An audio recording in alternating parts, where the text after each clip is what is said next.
राज्याचे ज्येष्ठ नेते, राज्याचे माजी मंत्री, भारतीय विद्यापीठाचे संस्थापक, सांगली जिल्ह्याचे सुपुत्र आदरणीय पतंगरावजी कदम साहेब यांनी गेले 50-55 वर्ष सांगलीच्या मातीतून महाराष्ट्रामध्ये समाजकारण, राजकारण, शिक्षण क्षेत्रात प्रचंड मोठं काम उभं केलं आणि या 50 वर्षाच्या कारकिर्दीमध्ये हजारो लाखो लोकांच्या हृदयाला त्यांनी स्पर्श केला.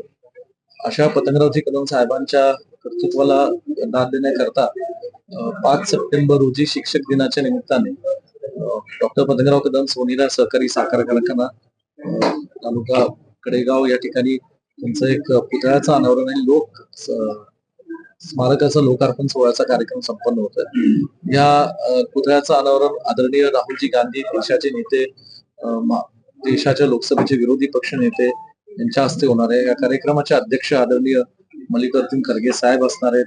या कार्यक्रमाला प्रमुख पाहुणे म्हणून देशाचे ज्येष्ठ नेते आदरणीय शरदचंद्रजी पवार साहेब उपस्थित राहणार आहेत. त्याचबरोबर तेलंगणाचे मुख्यमंत्री आदरणीय रेवंत रेड्डीजी आणि महाराष्ट्रातले सर्व नेतेगण या कार्यक्रमासाठी आवर्जून उपस्थित राहणार आहेत. आणि अशा दृष्टीने या कार्यक्रम एक भावनिक असा सोहळा 5 सप्टेंबर रोजी सुरू होतोय आणि सांगली जिल्ह्यातले आणि महाराष्ट्रातले अनेक लोक या कार्यक्रमासाठी उपस्थित आहेत.